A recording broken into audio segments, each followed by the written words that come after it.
Tonight, round 3. You're the first nominee to ever be considered in the midst of an election. The Supreme Court nominee squares off on the Hill in another showdown with senators. I don't think I've answered any legal hypotheticals. Plus, you all think that you know more about the suffering of the American people than those of us who are elected by them. The last best hope for a coronavirus relief deal before Election Day.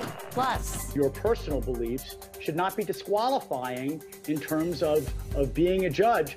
A top court watcher on Amy Coney Barrett's confirmation hearings. And liftoff. The last flight for U.S. astronauts on a Russian rocket. All this and more tonight on Faith Nation.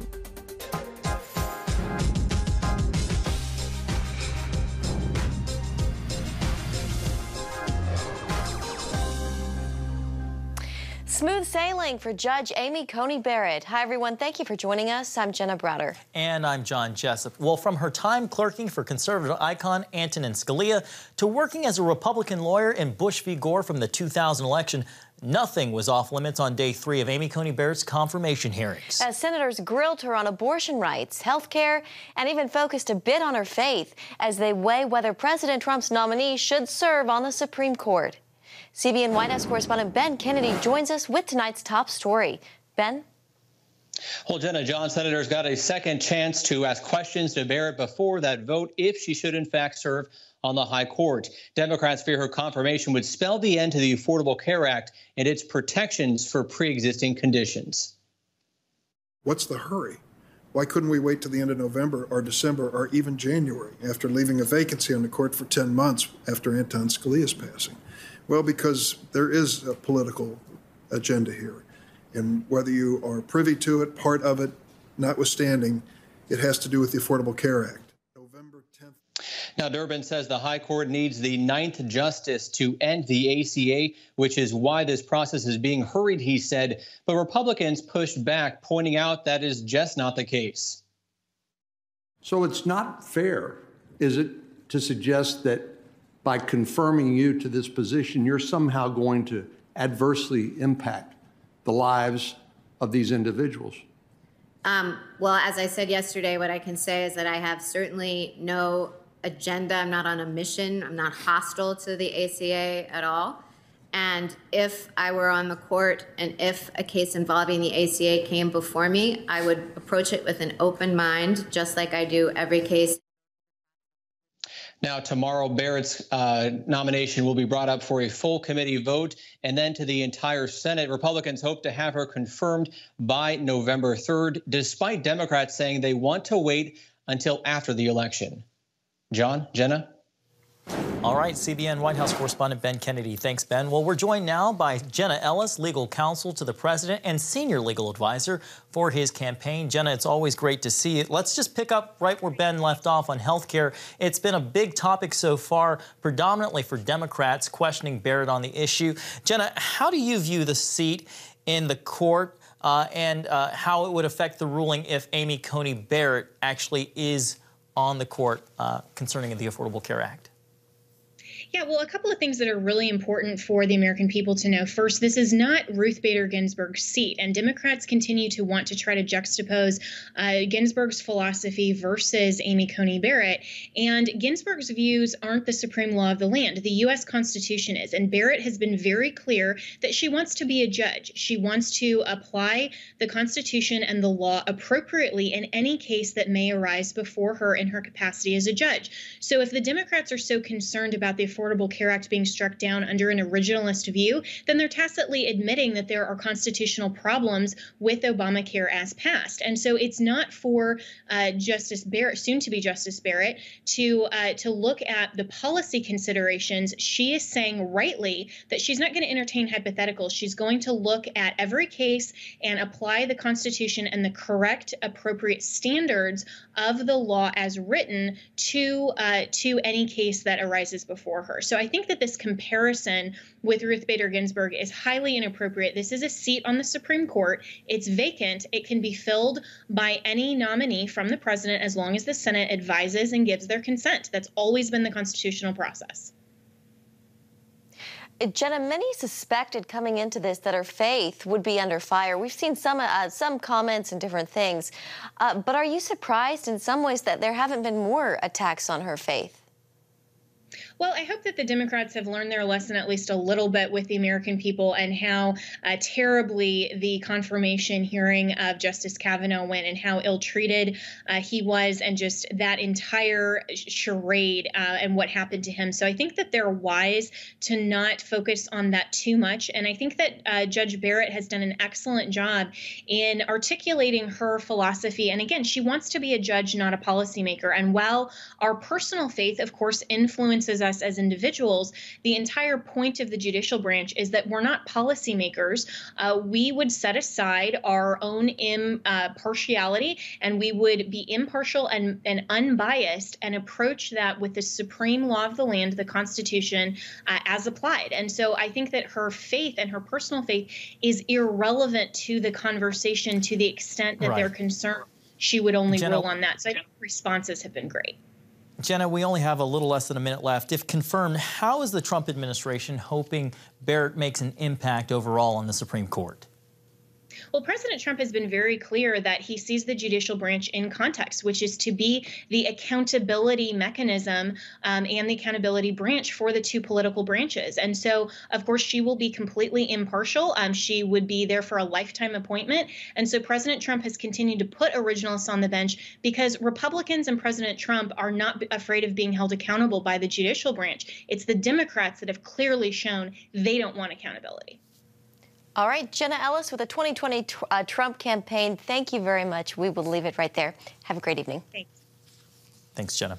Well, drug maker Eli Lilly has suspended a coronavirus clinical trial. The antibody therapy was in phase 3 of government-sponsored research, paused over potential safety concerns. The news comes just a day after Johnson & Johnson also halted its late-stage vaccine trial. Officials fear a second wave as a rapid increase in COVID-19 infections coincides with the approaching cold weather season. More than 20 states set records for new infections, some on multiple days. The virus now especially rampant in Midwestern states. Well, next week, Senate Republicans are expected to move forward on a targeted coronavirus relief bill when they return to Washington. And that timeline set straight from the top. Senate Majority Leader Mitch McConnell. Senior Washington correspondent Tara Mergener has the details.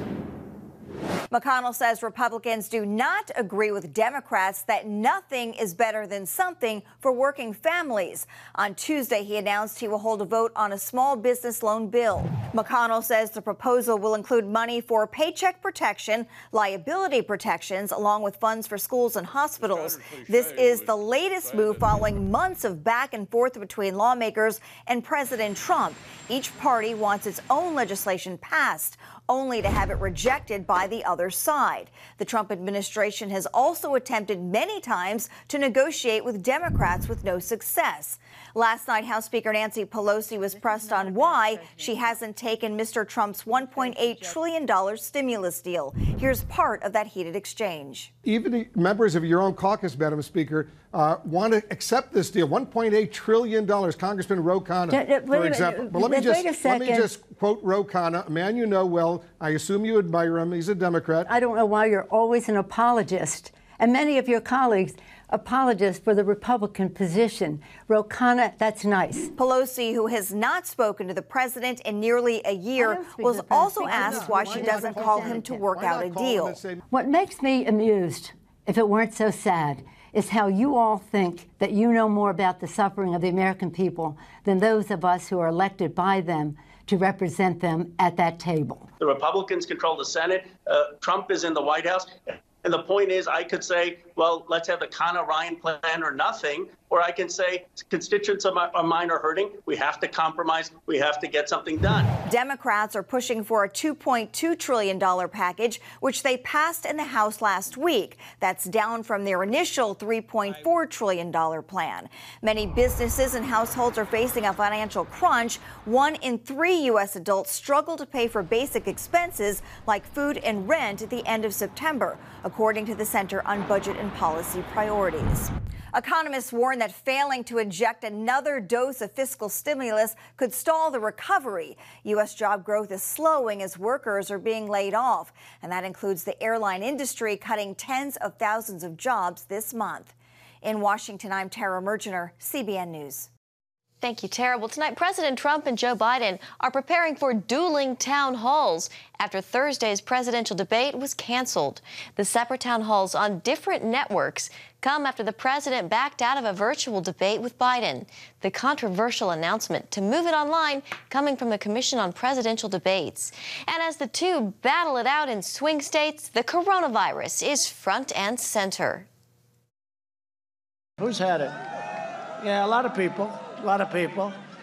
Well, you're the people I want to say hello to because you're right now immune. I prayed for his recovery when he got COVID. And I'd hoped at least he'd come out of it somewhat chastened. But what has he done? He's just doubled down on the misinformation he did before and making it worse. Sound right there from the campaign trail. Well, joining us now is Chief Political Analyst David Brody. David, thanks for being here. Let's pick up where Jenna left off. The second debate, originally scheduled for tomorrow, now replaced by dueling town halls. David, how is this supposed to work? Well, I mean, choose your network, ABC or NBC. Choose your candidate, choose your ideology, choose your party. It's Biden versus Trump, and they'll be separate. And look, there's been already some criticism out there to say, you know, that voters shouldn't have to choose, you know, that this is happening at the same time. But I think some of that criticism is a bit ridiculous. The last time I checked, most people, not everybody, but most people can go to youtube.com, you've heard of it, and watch the other town hall after you watch one on ABC. This isn't 1974. It's not like we don't have remote controls or DVRs or the internet. So this idea that both candidates won't be heard, look, if you're going to be an informed consumer of election news and be a good citizen, if you will, to get out and vote, you have to really watch them both. Yeah, there shouldn't be any talking over each other this time, that's for sure. David, millions of Americans, though, are suffering economically and otherwise from the coronavirus pandemic. You heard Nancy Pelosi and Tara's piece and that clip that's gone viral. Is there any kind of hope that Congress might pass some sort of relief bill before the election? No, there's really no hope at this point. Here's why. Typically, in an election year, not much gets done, unfortunately. And definitely after July 4th, very little, if anything, gets done whatsoever. And now we're, what, a couple of weeks before an election, and all of a sudden we think this 1.8 or 2 point whatever trillion stimulus bill is going to get passed. It's just not going to happen. And why is that exactly? Why did Nancy Pelosi go a bit ballistic on Wolf Blitzer? It's because there's a lot of reasons for it. Here's the bottom line. Nancy Pelosi is a good politician, and she knows that she could be just months away from a presidency controlled by Joe Biden and the Democrats, a Senate controlled by the Democrats, and a House controlled by the Democrats. And if that's the case, she's going to get more than $1.8 billion. She's going to wait. Now, I know people are suffering out there, but politics is politics, and that's what's going on. She'll have a better hand in January. That's why she's doing it. David, I want to ask you something about the Trump loyalty index. It's brought to us by Axios with the number crunchers at 538. It measures the president's support through 7 controversies, from the Access Hollywood tape to Charlottesville to holding a Bible in a photo across the street from Lafayette Square. It found that 85% of Republicans in Congress have stood by him, and those who've spoken out have been silenced or kicked out of the party. David, win or lose, the president has changed the Republican Party for quite some time in less than a minute. Yes, I agree. And it's interesting, John, that you said for quite some time, but you didn't say forever. And I agree with that, John. I mean, I think, look, he's a guy that has changed it for sure in the foreseeable future. But also, we talk so much about the Democratic Party changing, which is totally true. The Republican Party is changing, too. It is not your grandfather's Republican Party, right? It's not your traditional Bill Kristol, Weekly Standard, rock rib conservative party. It's got a different feel, a different vibe, more populist feel, more economic, kind of middle class feel, if you will. And Trump has changed that. And I think, and a more libertarian feel as well. So, you know, it's not the same Republican Party. And I think that for sure has changed for a very long time. David, I was waiting to hear you say rumble tumble party as well. No, you're not going to hear me say that. All right, David Brody, we will leave it there. Good to have you this Wednesday. Thanks, David.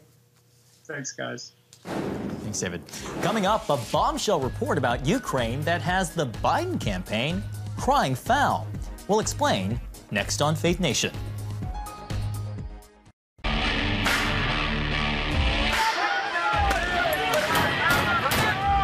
Having sex before you marry is a bad idea. Don't tell me there's no such thing as gun violence. That just depends on your definition of when life begins. Watch Dan and Dale tackle trending topics that test your faith on the next Faith Wire, Monday night at 9:30.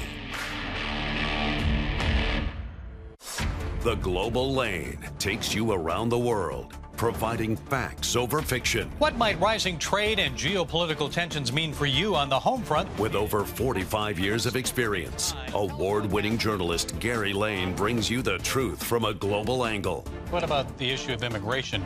World news analysis you won't see anywhere else. And it's all right here on the Global Lane.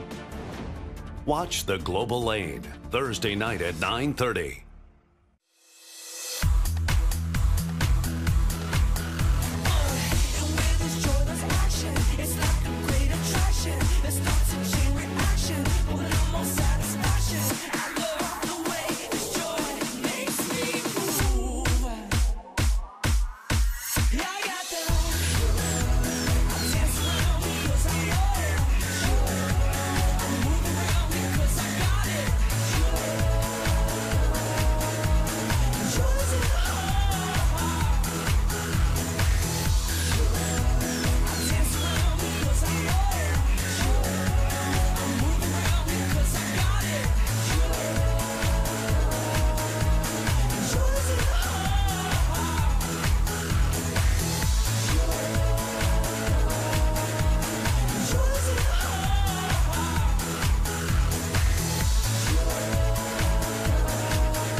Tonight, a potential bombshell that could rock the presidential election, now just 3 weeks away. Despite repeated denials, the New York Post reports Joe Biden may have known more about his son's business dealings in Ukraine than he led others to believe. CBN's Eric Phillips joins us now with more on this story. Hi, Eric. Hey, Jenna and John. Well, that Post report seems to contain never-before-seen emails that may confirm a meeting between Joe Biden and an executive with the Ukrainian gas company Burisma. That is the company that reportedly paid Hunter Biden $50,000 a month to sit on its board of directors while his father was VP. Now, both Bidens insist, however, they never discussed Hunter's business dealings in detail. Biden and his son are stone cold crooked. It's a tune the president has been singing for some time, insisting Hunter Biden profited on business interests in Ukraine improperly while his father was vice president and the Obama administration's point person on Ukraine. A question asked directly to Hunter during this exclusive ABC News interview 1 year ago. I want to get to the heart of it. Did you and your father ever discuss Ukraine? No. As I said, the only time was after a news account, and it wasn't a discussion in any way. There's no but to this. No, we never did. Your dad said, I hope you know what you're doing. I hope you know what you're doing. I do. And I said, I do. And that was literally the end of our discussion. The New York Post report shows an email dating back to 2015 indicating Hunter arranged a meeting between his father and a Burisma executive. The April 2015 email reads in part, "Dear Hunter, thank you for inviting me to D.C. and giving me an opportunity to meet your father and spend some time together." That timing would have been just months before then Vice President Biden pressured Ukraine's government to fire a prosecutor investigating Burisma. A year earlier, another email from that same executive asked Hunter how he could, quote, use his influence to benefit Burisma. This amid claims that Hunter was not well versed in natural gas nor Ukraine. I think that I had as much knowledge as anybody else that was on the board, if not more. If your last name wasn't Biden, do you think you would have been asked to be on the board of Burisma? I don't know. I don't know, probably not. The Biden campaign is firing back, saying Joe Biden carried out official U.S. policy toward Ukraine and engaged in no wrongdoing. Staffers also claim that after reviewing the vice president's schedule from back then, no such meeting between him and the Ukraine executive happened. And I should mention that the controversial emails were discovered on a laptop that was dropped at a repair shop in Delaware back in 2019. Also, the Senate Homeland Security and Governmental Affairs Committee is investigating the emails and their point of origin. Jenna and John. All right, Eric Phillips, thank you very much. And when we come back, why a court watcher says Amy Coney Barrett is sailing through her Senate confirmation hearing. Want to be a part of a community that inspires your spiritual growth while winning prizes? The all-new MyCBN app. Connect with the community for prayer and encouragement. Track and set spiritual goals. Enjoy conversation starters with friends and family. And collect points to win prizes. The all-new MyCBN app. A great place to belong. Download the app at cbn.com/mobile. Grow, connect, have fun. The all-new MyCBN app. On the home front. Thanks for joining us for CBN's On the Home Front, where we highlight what the men and women of America's military do to defend our country. CBN honors the men and women in our military with an initiative called Helping the Home Front. It partners with churches across the country to meet the needs of their military families, from repairing homes to wiping out medical bills for wounded veterans. Watch On the Home Front today at 2:30.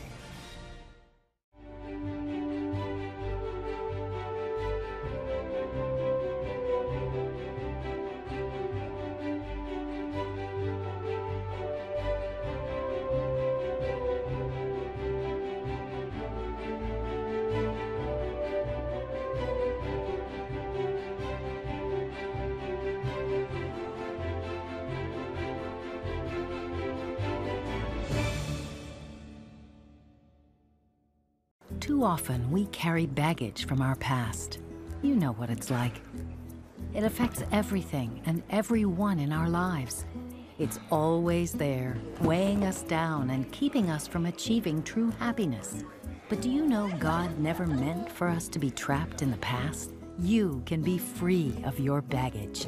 Learn how God's forgiveness leads to changed lives and new beginnings. Call the 700 Club. Welcome back. Top court watchers say Amy Coney Barrett seems to be sailing through her confirmation process. CBN's Paul Strand asked the Heritage Foundation's John Malcolm about the many times the pro-life Catholic judge had to field abortion questions. Senator Feinstein came after her, I count, at least 5 times with basically the same thing about, will you say what you're going to do about abortion?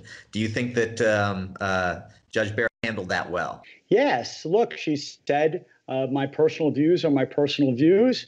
They shouldn't be disqualifying so long as she is following the law and considering the arguments of counsel in individual cases or controversies that come before her as a judge, either on the Seventh Circuit or as a future justice on the Supreme Court. I mean, just because you happen to be pro-life or pro-choice in your personal beliefs should not be disqualifying in terms of being a judge any more than if you happen to like Obamacare or don't like Obamacare should have any bearing on whether or not you can determine whether the law itself is constitutional.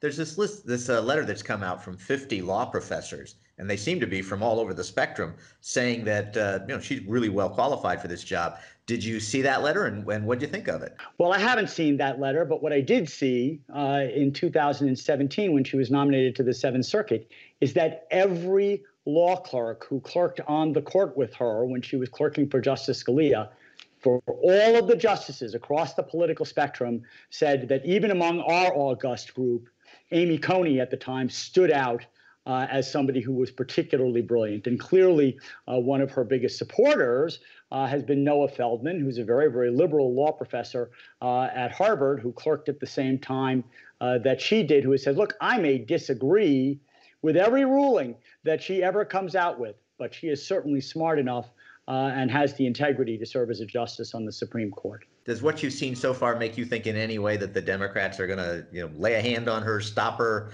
wipe this nomination out? No, I don't think so. I mean, I think it's pretty clear that there will be no Democrats who will vote to confirm her. Senator Collins has made it quite clear that she is a no vote. She made that clear even before there was a nominee. Lisa Murkowski hasn't made a commitment one way or the other, but even if she decides to vote no, I certainly hope that she doesn't. That still leaves 51 Republican senators, and I think that all 51 of them are going to come to the conclusion that she is eminently qualified and will be an outstanding Associate Justice on the Supreme Court. All right. Well, thank you so much for your input. We appreciate your time. We've been speaking with John Malcolm of the Heritage Foundation. All right, thanks, Paul. Coming up, a historic liftoff that marks the end of an era in space. Next. Are you suffering from feeling tired or worn out during the day? Can you not turn off your brain at night? You are not alone. Hi, I'm Dr. Michael Bruce, the sleep doctor, and I've partnered with the Christian Broadcasting Network, and we're going to bring you some unbelievable information that you can use tonight to get a better night's rest. Wake up to your best life. Call 1-800-700-7000 or go to CBN.com to get your free copy of Protect Your Sleep today. Nutrition, exercise, essential oils, weight loss, and more. It's Healthy Living with Lori Johnson. Talk about what's in this. Join CBN health reporter Lori Johnson to get the latest information from today's top health experts. This is fantastic. Find out what you need to know to live a healthier life. Watch Healthy Living, Tuesday night at 9:30. Woohoo! Hi, Superbook fans. Here's something else you'll love. It's the new Superbook Bible app. It's packed with games, activities, and Superbook episodes that you can watch for free. Oh, no! There's trivia, a fun daily devotional, and answers to your Bible questions. Plus, an easy-to-understand Bible the whole family will enjoy. You can even create your own Superbook character. Ta-da! Whoa! Millsburg Falls man coming. Sorry, pardon me. Sorry, excuse me. Ouch! Are you getting this? Earn super points to win daily prizes, too. And so much more! Time to get back to my adventures. See you soon.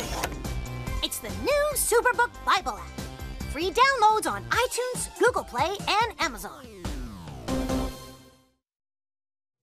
Finally tonight, NASA hasn't seen American astronauts to space aboard Russian rockets since the birth of the International Space Station 20 years ago. And today, Jenna, marked the end of an era with the last U.S.-Russian team launching into space this morning aboard the Soyuz rocket from Kazakhstan.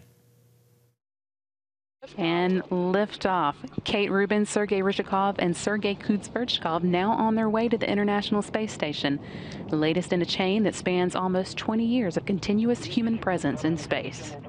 The team, which consists of 1 astronaut and 2 Russian space agents, will join the station's NASA commander and 2 cosmonauts who are scheduled to return to Earth 1 week later. And NASA plans to launch its first SpaceX Crew Dragon spacecraft with 4 American astronauts on board in just a few short weeks. John, a lot going on in these next few weeks. Exciting time. What's happening in the next 3 weeks? I don't know. Space, elections, Supreme Court. All right, have a great evening, everyone. Good night.